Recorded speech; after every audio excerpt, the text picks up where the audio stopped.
The crazy news that they don't want to tell you. This is Coincidental Chaos, and today I'm coming to you with some quick facts. Let's read a book. Disclaimer: I am not a medical professional.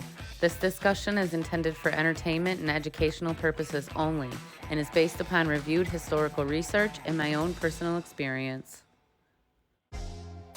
In Season 3, we'll be combing over the Spectro Chrome Magazines, the abridged version, by Dinshah P. Ghadiali.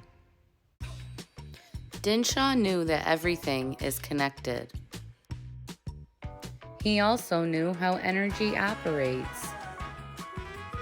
But for me, it wasn't so obvious. Luckily, past life me was pretty smart, and I gave myself some breadcrumbs, some checkpoints, some mile markers to guide me along my path.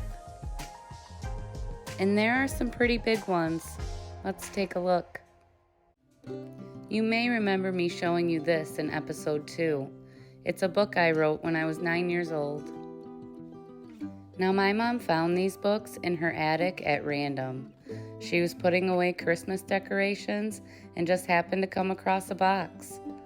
Ironically, 1 week before my husband and I were going to finalize our divorce. But wait, there's more. My husband's name is Aaron, spelled with 2 R's, the same way that I typed it when I was a kid. I didn't know him then. We didn't go to the same elementary school, and we didn't cross paths until middle school, 4 years later, when I was 13. And on top of that, before we got married, we had a problem confirming his identity for our marriage license because he spent his entire life with people misspelling his name and putting 2 A's. I'm sure you're wondering what's in the book, and it's literally our life story. Let's slow down and take a closer look. The storyline is pretty simple. There was a boy named Aaron who wanted to travel the world, and every country he went to, he sent a knick-knack back to his parents. Coincidentally, when we started dating, Aaron used to travel for work, and he used to send me things home all the time from everywhere he went. In the book, there are these envelopes with these letters he sent home and objects to represent what he did on his trip.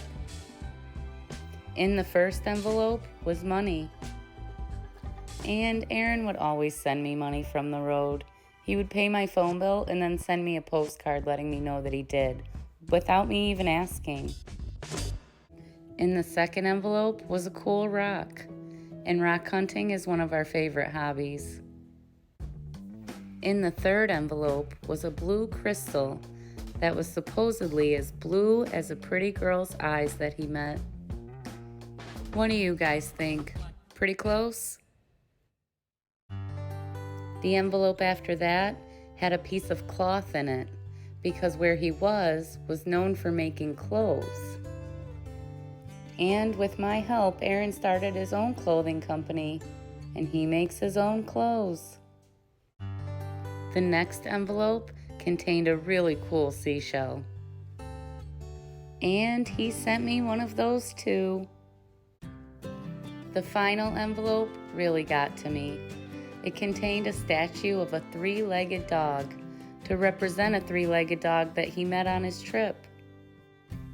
In real life, we had a dog named Luna, but she suffered from intervertebral disc disease, and we sadly had to put her to sleep when she lost the use of her legs. The moral of the story was to work hard to complete your goals and follow your dreams to make them a success. Now, we always say things like history repeats itself, but in this moment, I knew that I've been here before. I've done this before, and if I have, then most of you have too. Reading the Spectro Chrome Magazines just made it even more clearer that the same struggles we face today are the same struggles that were faced 100 years ago. We'll get into that more next week, but for this episode, I'd like to leave you with a meme. You come across a magic book that whatever you write in it will turn into reality. What's the first thing you write? Are you ready to open your eyes? Well, I guess that cat's out of the bag. Follow me for more quick facts with Coincidental Chaos.